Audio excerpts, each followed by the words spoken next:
Welcome back to another episode of Genuine Questions. Sorry, it took me a little while between this video and the last one. I actually lost all of the files that I have saved to make these videos and had to go back and start from scratch and re-download some things. So it took me a little while to get all my stuff back together. But as I was doing that in preparation for the next video that I wanted to make, I realized that there was a lot of old historical clips that put the present day goings on into context. And so I'm now going to make this into a two-part video. And in this first part, I'm going to talk about a few of those historical things to set the stage for what we're going to talk about in the second video, which is what I think is going on in the present day and how these all relate to each other. But the overall question to sum these videos up, I guess, is what happened to the mob? You heard a lot about the mob back in the 60s. There's all these rumors and conspiracies that they were a part of the JFK assassination. And then they just sort of fell off the face of the earth, and you don't really hear any stories about them anymore. So what happened to them? Where did the organized crime go? And these videos are going to explain what I think a pretty plausible theory is to answer that question. So to start off, I want to remind everybody of one of the previous historical episodes that we did where they talked about Operation Paperclip. And basically, after World War II, a bunch of Nazi leading officials and scientists were able to be brought over to the United States and given high-paid government jobs and were never prosecuted for their role in the Holocaust. And a lot of those people actually went on to form the initial organization that what we now know as today is the Central Intelligence Agency, or the CIA.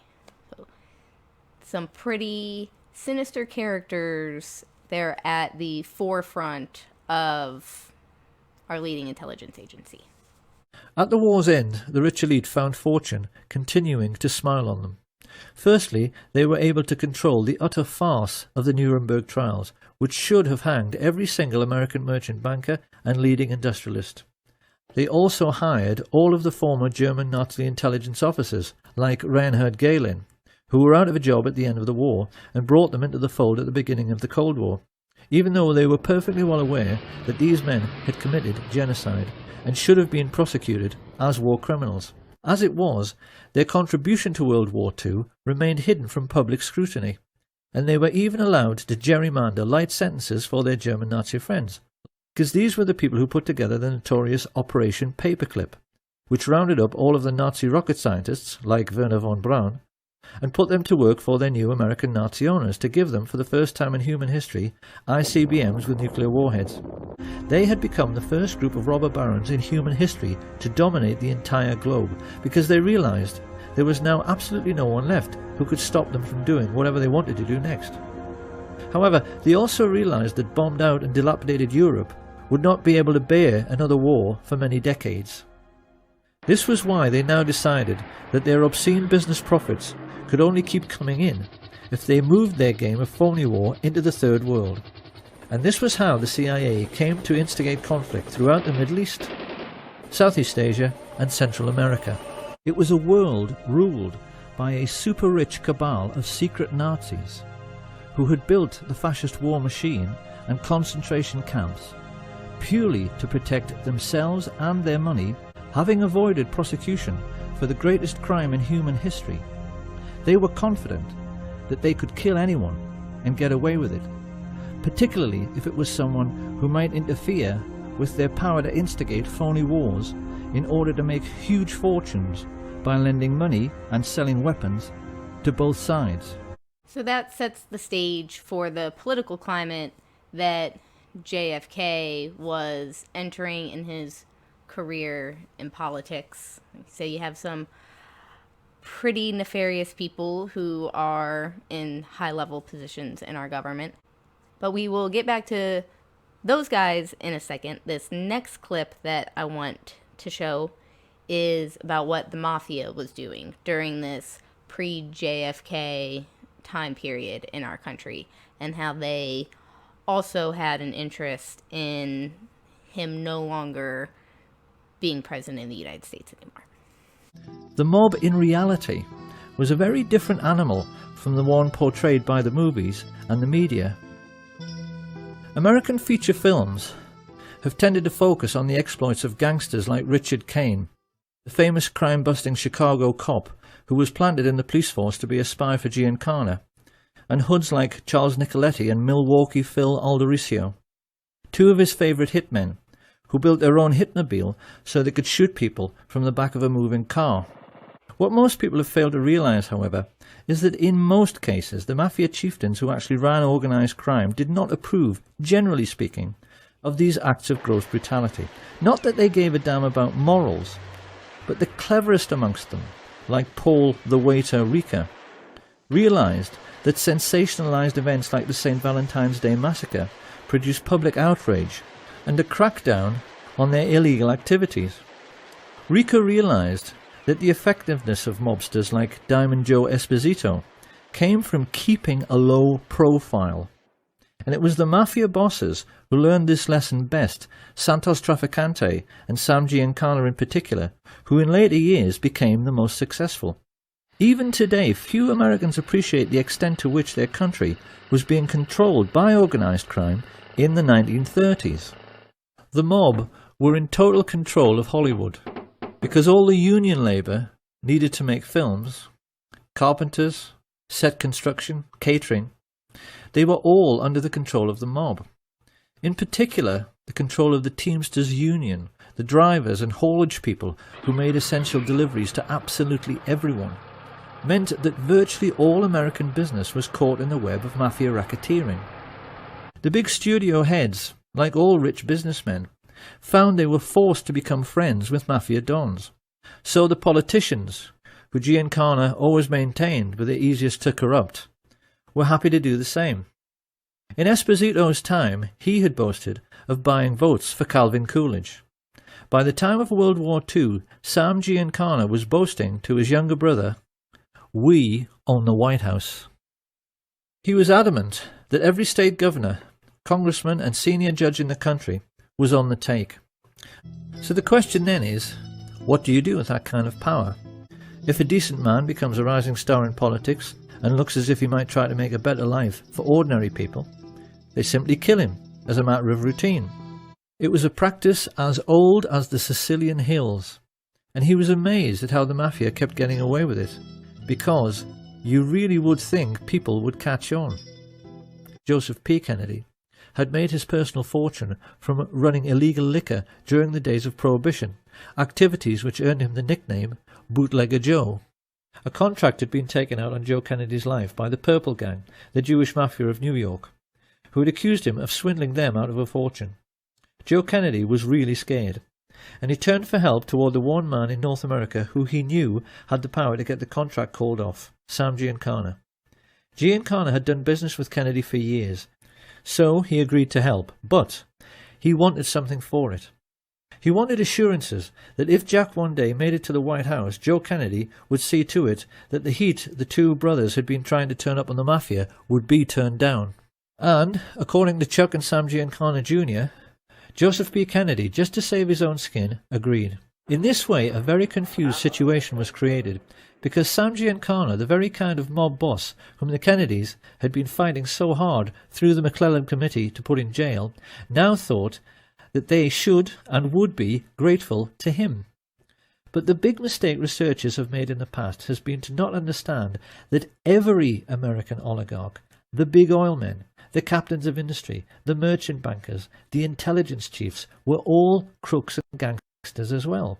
This next video shows how the interests of these two parties, the corrupt intelligence officials and the mob, how their interests aligned when it came to taking out John F. Kennedy.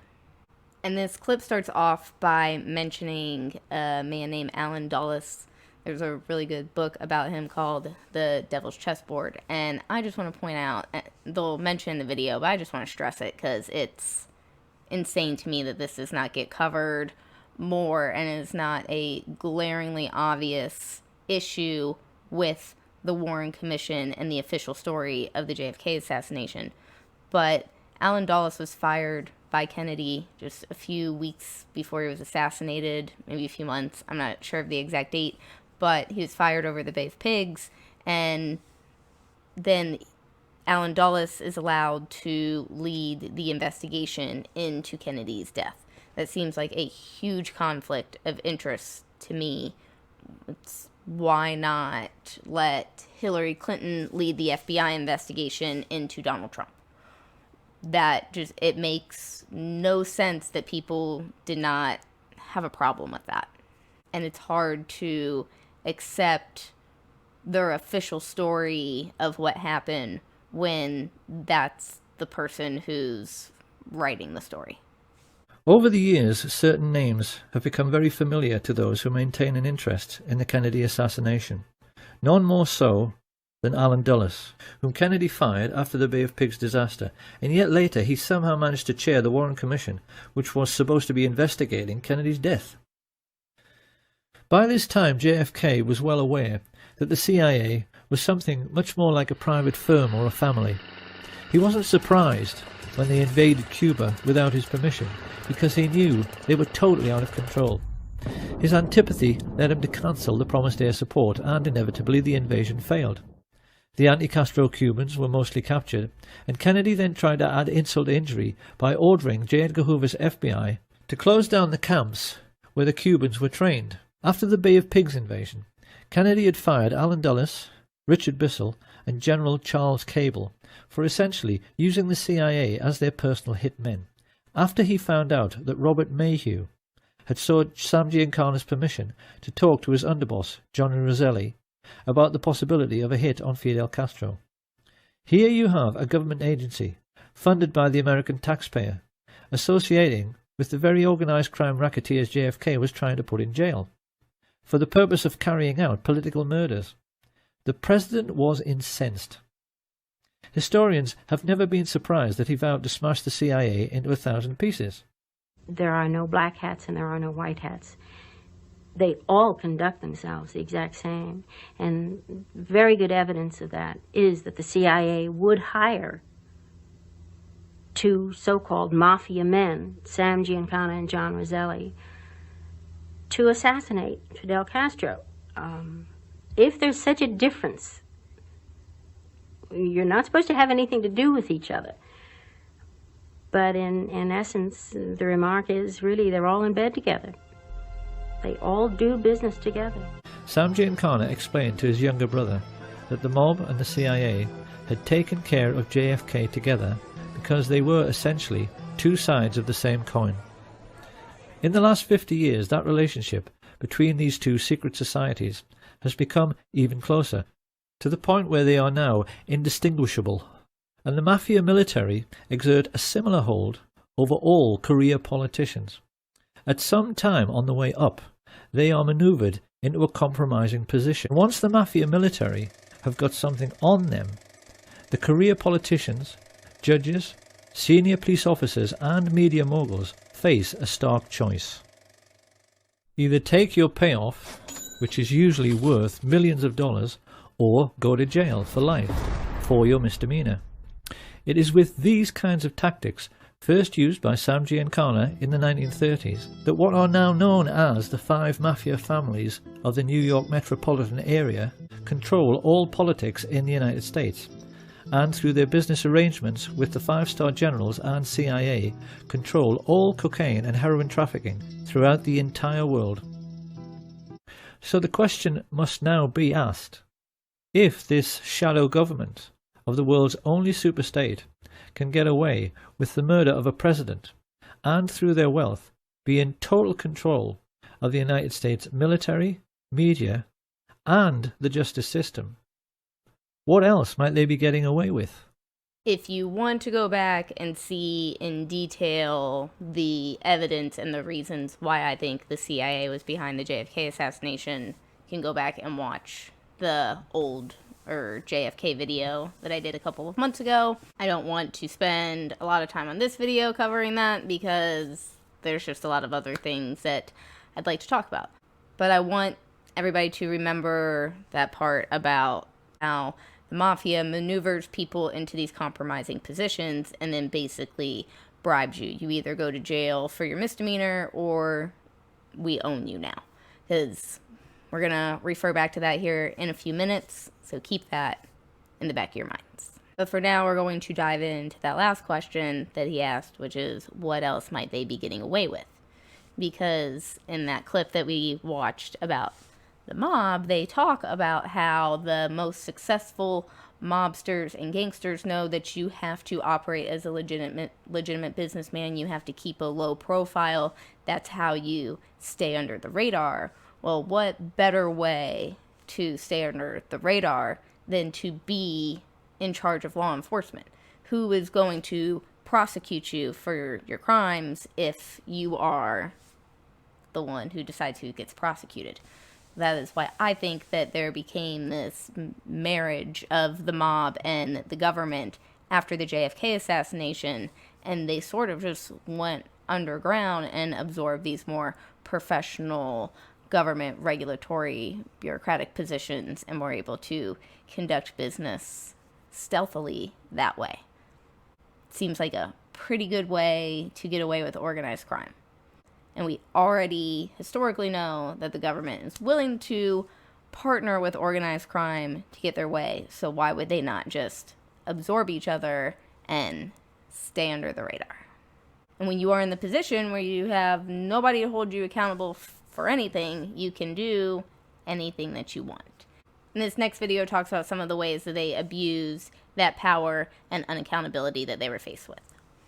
They cynically kept the war in Vietnam going by putting in just enough troops so that the line never moved forward or back. And while the American fat cats grew fatter on military-industrial contracts, their mafia friends used the CIA's complete immunity to smuggle trillions of dollars worth of cocaine and heroin around the world. The CIA became the world's primary importer-exporter of narcotics and used the colossal profits to fuel wars around the world, thereby enabling their friends in the military-industrial complex to sell yet more weapons. If a small country refused to go along with American business interests, which basically meant with the rights of Western multinationals to pay slave wages to third-world peasant farmers growing commodities like tobacco or sugar or fruit, they simply labelled them as communist, assassinated the democratically elected head of state with teams recruited from their secret societies, the Central Intelligence Agency and the Mafia, and put in a man favourable to their interests. And even more to this, Giancana explained to his brother that the political game at home had to be played in the same way as the phony war game abroad. The lesson was that a businessman always protects his interests by playing both sides. Sam Giancana knew that the Second World War had been exactly the same as all the CIA's covert wars during the 1950s. They were conducted in order to make more money for the super-rich, because in every case they were selling weapons and fuel to both sides just as they had the Germans. On the American mainland, this cynical attitude manifested itself in the way the gangsters supported the campaigns of both leading candidates in every political head-to-head, in order to make sure that whoever got elected, he was always their man and on their side. Ever since the JFK assassination, the CIA has basically owned both political candidates. So it's like they don't really care who the people vote for because they're going to win either way. It'll be somebody that they control. So, and if you look, I mean, just at the behavior of the candidates that have run since I've been able to vote, I mean, you were able to choose between Barack Obama or John McCain, or Barack Obama or Mitt Romney. And look how both of those people turned out. George W. Bush or John Kerry. Like, all those people are all on the same side now. So, of course they don't care who wins. They're clearly all on the same team. And now I want to talk about somebody else who is, in my eyes, on their team, one of these politicians that they control, and that is Bill Clinton. I put together these two mini documentaries about the Mina airport, which I think is the best rabbit hole that you can possibly go down. And to start, this first clip is going to be about the Arkansas Development Finance Authority. It's a bit of a repeat from an earlier episode. I hope to give a little bit more detail in this one to explain then how it's going to relate to the Mina airport and where the rest of the story is going to go. But before start, I just want everybody to understand what the Arkansas Development Finance Authority is, which was a government program that they enacted under Bill Clinton that they said was going to provide books and loans to churches and schools. And it was dressed up. It was so nice. It was going to help the public. Of course, people voted for it because if you didn't, you hated reading and children and whatever. So what it turns out was actually happening, though, is that companies and individuals who were donating money to Bill Clinton's campaign funds they were the ones that were receiving these government loans and paid for by the taxpayers and then never paid them back. So it was a money laundering system. In 1988, I went to Bill. I said, I need a job to kind of relax, mellow out. They suggested that I go to work for a place called the Arkansas Development Finance Authority. And they said my talents could really be used there. It was the best kept secret in Arkansas. Bill Clinton sold the concept of ADFA to the people of Arkansas as a vehicle for creating jobs and assisting churches and schools. In reality, millions of taxpayer-guaranteed dollars were being channeled to Clinton's election campaigns, to his inner circle of friends, and to his wife Hillary's law firm. This may explain why ADFA had been drafted in such a manner as to keep its decision-making procedures secret. If you needed $1 million, you had to get your application handled by the Rose Law Firm, pay them $50,000. There were 5 other companies in the state of Arkansas that were actually more qualified in bond structuring and applications, but Rose Law Firm got them all. We had a board meeting. James Brannion, who was chairman of the board at that time, was sitting at the head of the table. James Brannion stood up in a public restaurant and he hollered at the Beverly Enterprises guy, Bobby Stevens, and said, did you get the $50,000 campaign contribution from the client that you're introducing the loan for? He said, not yet. He said, well, then hold up the loan till we get it. I stood up, went up to James, and I said, James, don't yell stuff like that. You don't need to be yelling it in a restaurant. That sounds real bad. He said, who cares? The first loan made at ADFA was made to Parkometer. Seth Ward was the owner. I found out that the Secretary Treasurer was Webb Hubbell. Then I found out Webb Hubbell was Seth Ward's son-in-law. Guess who drafted the legislation creating Act 1062, which created the Arkansas Development Finance Authority? Webb Hubbell. Guess who introduced the legislation to our legislators and got it passed through our House? Webb Hubbell. Guess who got the first loan? Webb Hubbell. Imagine this. Guess who did the audit and the evaluation of the application? Rose Law Firm. You guessed it. Who signed it? Webb Hubbell, Hillary Clinton. You see, that's against the law in Arkansas. You can't investigate yourself when the good faith and credit of the state of Arkansas is involved in a bond issue. He broke the law. Would be serving some time in the pen for that one.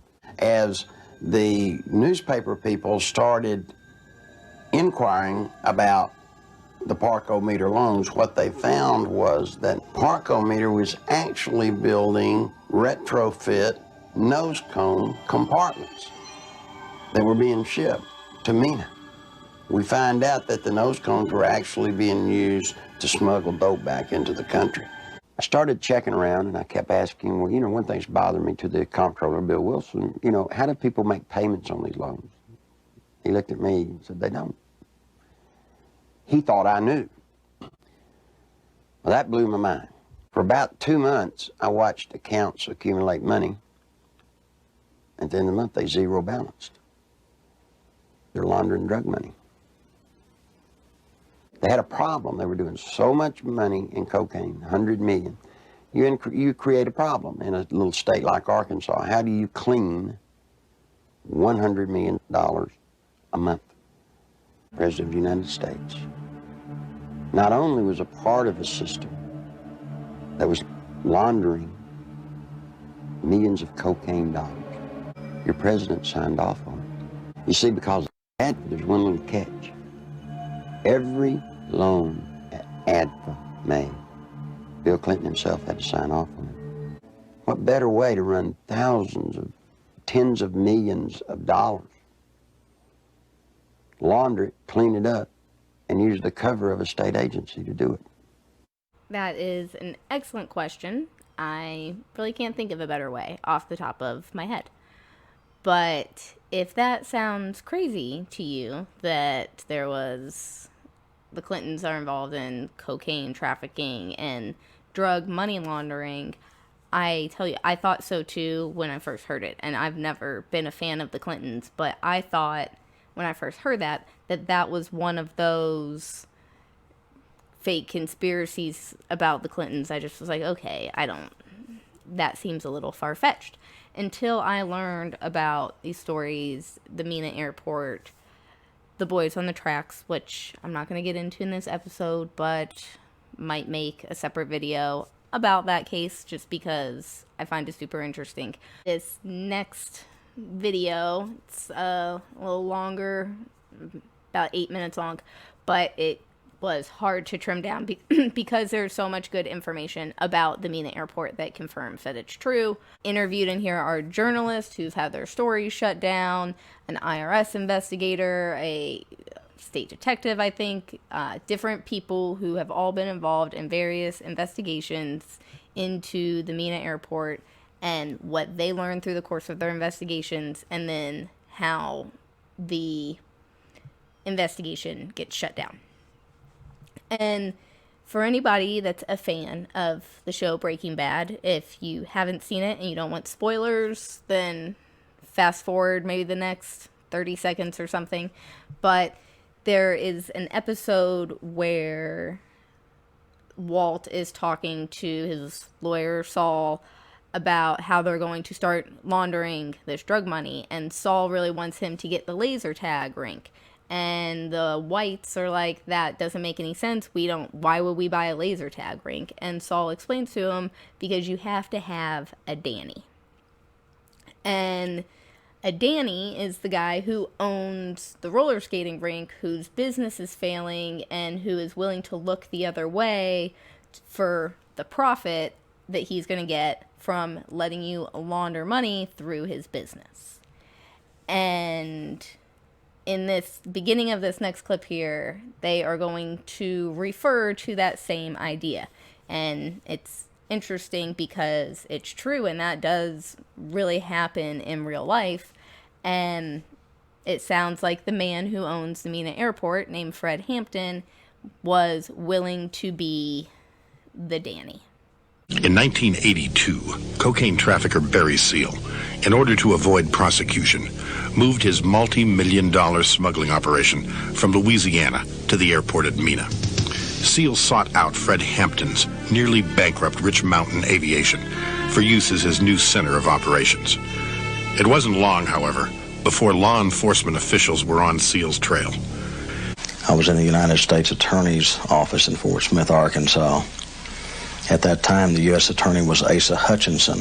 DEA agent Jim Stepp, who was also in the office, requested that I look into Barry Seal.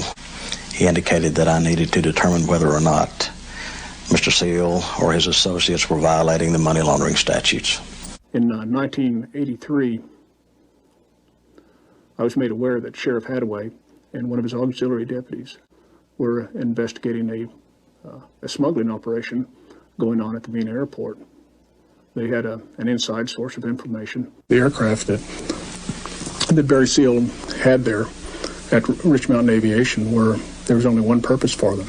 There was only one use for that type of aircraft, and that was smuggle cocaine. They had special cargo doors installed in the side without FAA permission, so that these doors could be opened in flight. They'd pull in, slide back, and the cocaine could be dropped out of the side in flight. Barry, or one of his pilots, would fly to Mina, where there would be an airplane identical to the one they flew in, sitting there, same tail number. They would get in it. It would be loaded with enough fuel to fly to Columbia.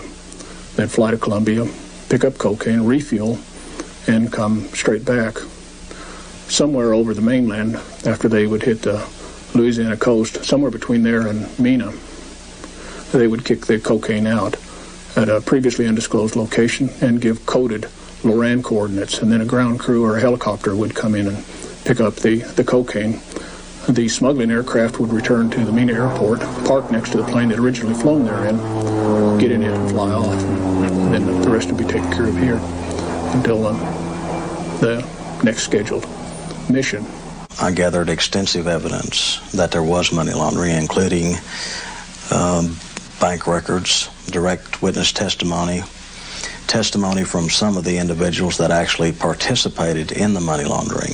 I was told to deposit the large amounts of cash in amounts of less than $10,000. Even if we had $15,000 or $20,000, I would go to two separate banks and deposit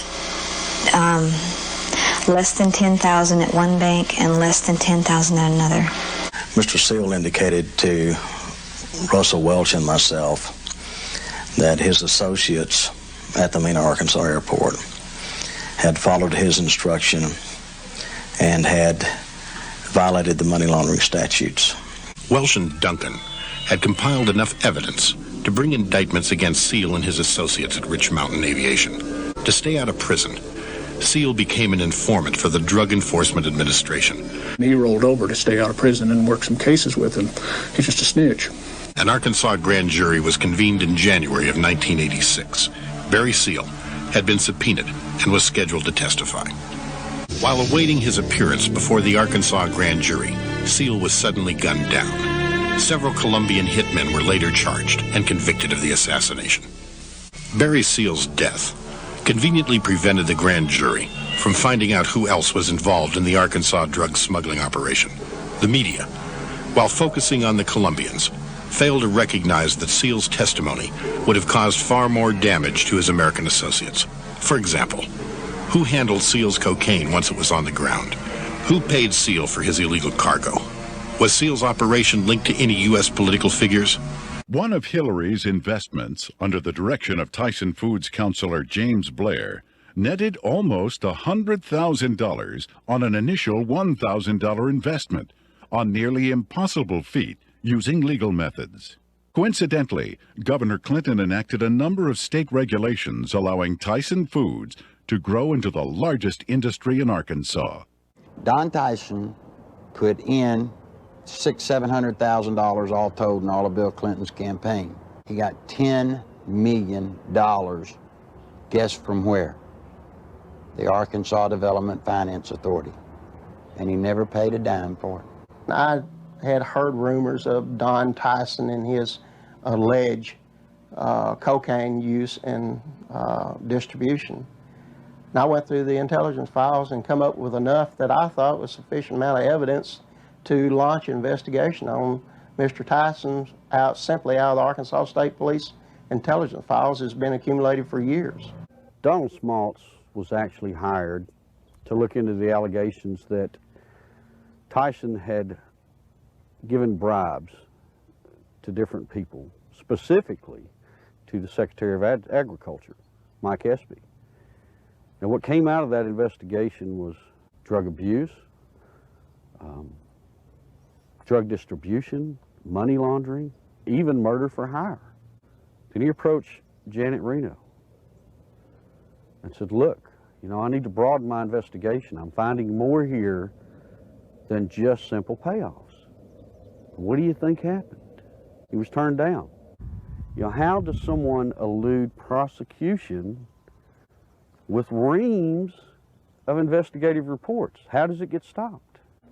One particular undercover narc agent told me that another criminal investigator in that department named Doug Fogley was furnishing Don Tyson with photographs of the undercover narcotics agents that were working on his case.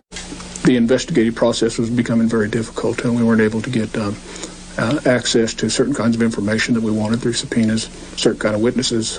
Basically, by mid-1986, our investigation was dead in the water because we had no investigative power. We had no way to compel witness testimony. So the cases just died. In my opinion, based on my 15 years of prosecutorial experience, there is no reason or justification why that evidence was never presented to the grand jury. Charges should have been filed, people should have been charged or indicted. There's no question about that. Arkansas State Police Officer L.D. Brown, a member of Governor Clinton's security detail, flew with Barry Seal on 2 of Seal's drug smuggling missions at Clinton's request.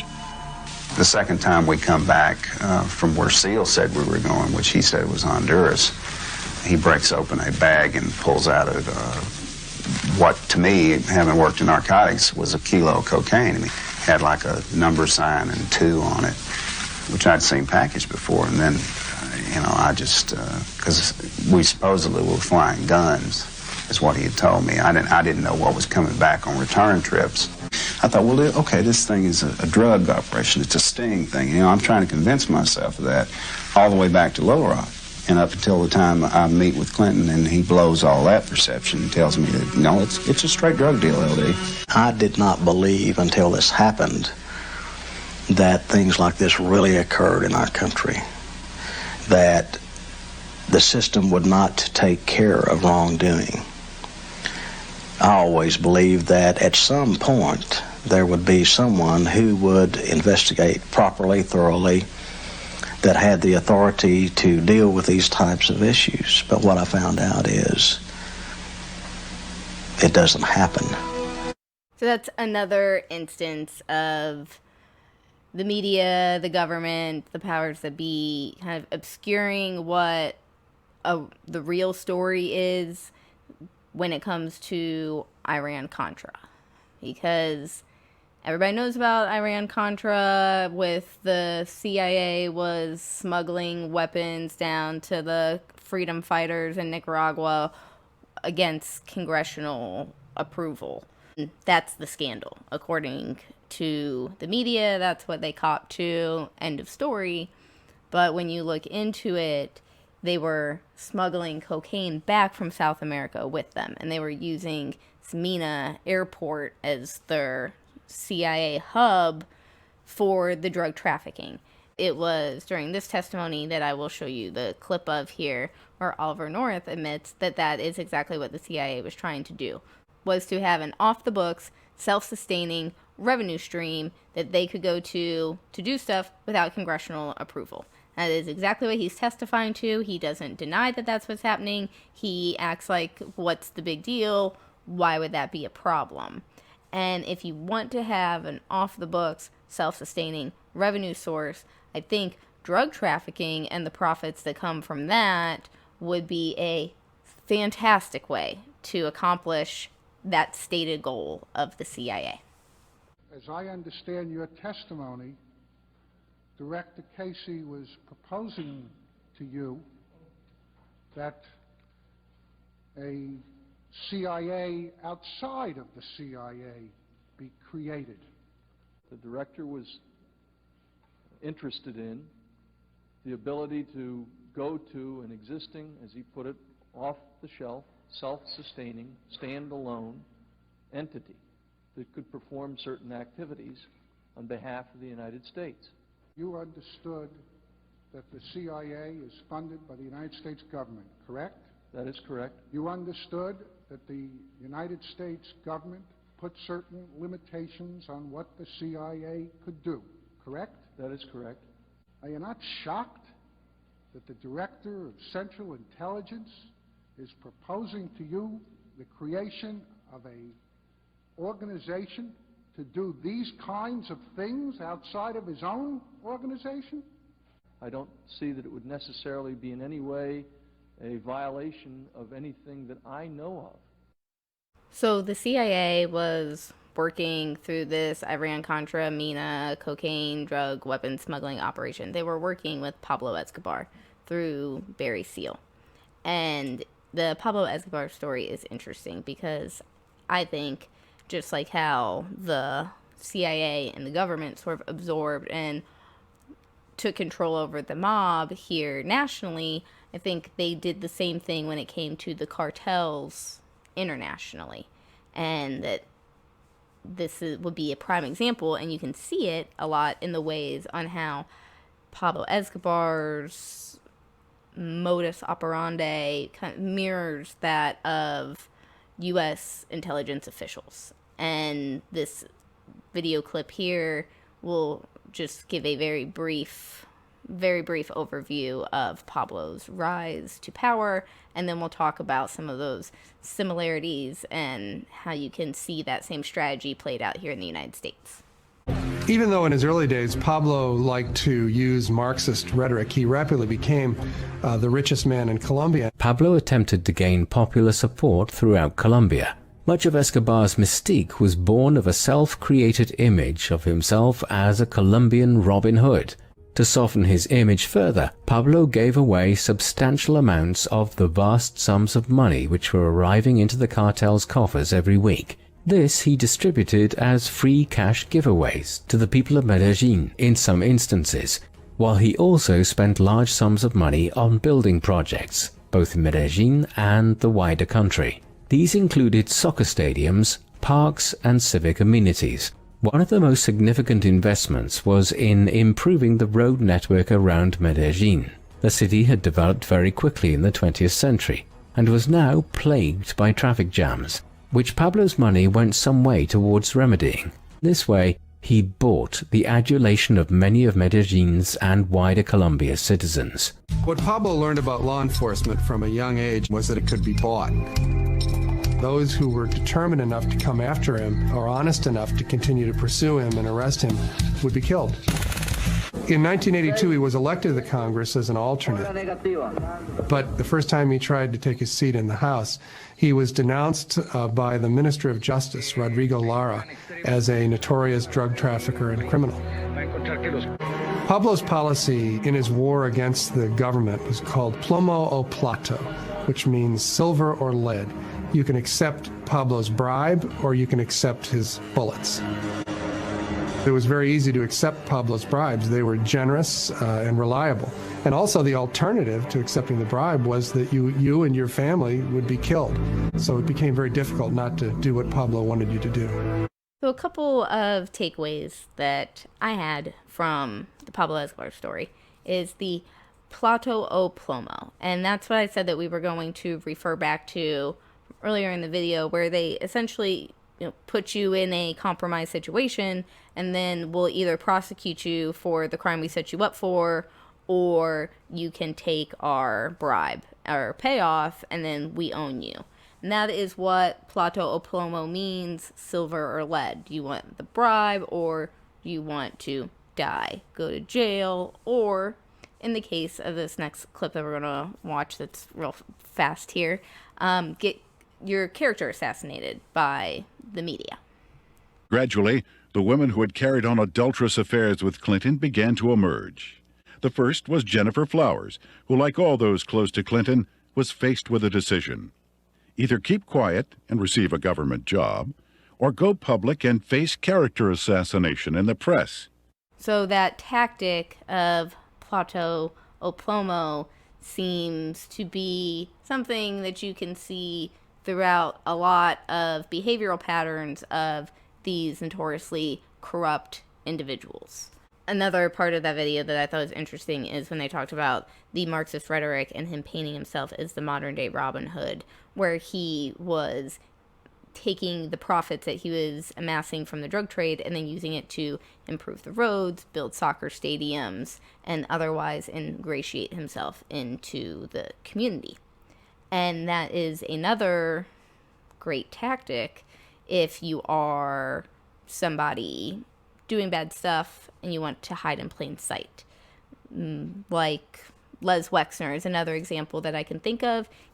Wexner Hospital, Wexner Performing Arts Center, owns a lot of the companies and businesses that operate in the area. So when you spread your wealth out through the community, you, kind of put up a shield. At first, people are going to be less likely to believe whatever terrible rumors they hear about you because, oh, you're such a nice charitable person.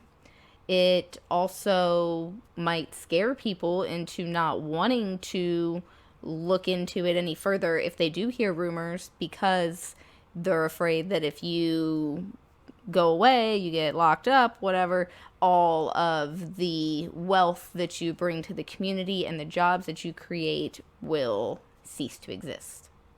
So you've put yourself into a position where you're beyond reproach. This final video that I want to show you here is another example, someone doing that. This will lead into part 2 of this Genuine Questions little mini series here. But the Sackler family from Purdue Pharma also did the same thing, where they put their names on art museums and hospitals and things to paint themselves as charitable do-gooders in their community, when they were actually intentionally getting people addicted to drugs to create massive profits for themselves. Your most effective talking point is the FDA label. These are your new magic words. Delayed absorption as provided by OxyContin tablets. Delayed absorption as provided by OxyContin tablets is believed to reduce the abuse liability of a drug. I've never seen a label like this on a Class 2 narcotic. It's the first of its kind. Opioid use is being totally redefined in this country. Untreated pain is an unnecessary evil when you have a non-addictive opioid like OxyContin that can be used to cure everyday suffering. You're not gonna let your patients suffer when they don't have to, right? Did the Sacklers say every word that we portray in the show? No, obviously not. That account doesn't exist. They wouldn't even know, right? Who said every word, what, where, and when. The question is, is the foundation of it truthful? Does it represent the truth? And there's a technique I use in these nonfiction scripted dramas, which is I'll create fictional scenes as a conduit to get true facts out. So sure, that meeting didn't happen, but everything they're saying in it is true information. Directly from the documents. Directly from the documents. Did they say it that way? No. Now, in some cases, I would take emails that either came out in Discovery or were leaked to us and create a scene that is verbatim their email exchange. Wow. Right? So, and those are some of the more damning scenes, are literally just verbatim from their emails to each other. And if you're thinking, well, the Sacklers are paying so much already, what more do you want? I'm not sure that is the right way to think about this, because I would argue that when your family's company recklessly sold a product as damaging as OxyContin, the question might not be, how many billions is it right for you to pay? It's, how many billions is it right for you to keep? And I would argue, no billions. And I'm afraid it somehow gets one step worse, because the way this settlement is structured, it's actually hurting the Sacklers even less than you might think. That $4.3 billion that they've agreed to pay is spread out over 9 years, with the largest payments coming toward the end of that period, which means they could make that money up in interest and investments and never have to touch the principal. In fact, when the Sacklers are done paying in 2030, they will probably be richer than they are today. People shouldn't forget that the Sacklers sponsor so much of the arts, not only in New York, where we are, but around the country. You have Sackler galleries at all the major art installations, which now are deciding what to do about this. I think a lot of time, too often, we focus on just the headlines or, the names of the bad people. You know who you're not supposed to like, who you are, and who's the good guy and who's the bad guy. But what I think is more important to learn is the tactics that the bad guys use in order to manipulate people. Because you can't change human nature. There's always going to be bad people. They're trying to take advantage of people. What you need to learn is the tactics that they use in order to achieve that level of power and influence where their nefarious motivations can actually impact the general public in a very negative and sometimes evil way. And these are the tactics that I do think these people use. You act like you're the government. You can be the mob, but you're in charge of law enforcement. So as long as you operate under the radar and have some sort of public message on why what you're doing is good for children or in schools and churches, whatever, then people aren't going to look into it that much, and they're just going to accept that headline of, oh, this is good for kids. This is going to help kids. We're going to vote for it. And now there's nobody that's holding you accountable because you own the media and you own law enforcement. Then you can do whatever you want. They absorb the mob. They absorb the cartels. And as we just left with, and we'll get into here when we start part 2, it seems they've now absorbed the pharmaceutical industry as well. And it's a very scary situation when you have to wonder if these organizations that we are supposed to be going to get the facts, like the news organizations or the government organizations that we're supposed to be following to get the science, if you can, it's not about trusting the science, it's about trusting the motivations of the gatekeepers of that information and looking at the tactics that they are using. Because we only have access really to what they are willing to let us know. And unfortunately, that creates an environment that fosters a lot of genuine questions, but the genuine answers seem to be few and far between. All institutions of the American government are essentially a gangster syndicate, and everybody knows this. The Latin American drug cartels have stretched their tentacles much deeper into our lives than most people believe. It's possible they are calling the shots at all levels of government. Las mafias a veces son más poderosas que los estados. Cuando una persona, por muy importante que sea, empieza a convertirse en un problema para la mafia lo destruye. Se fueron ellos y el negocio sigue. Y eso es mundial. La organización mafiosa, por muy poderosa que sea, puede ser superior al Estado. So perhaps it's time now to ask what we have learned and how best we can use this new understanding about the West's secret history to evaluate what is really going on in our world right now.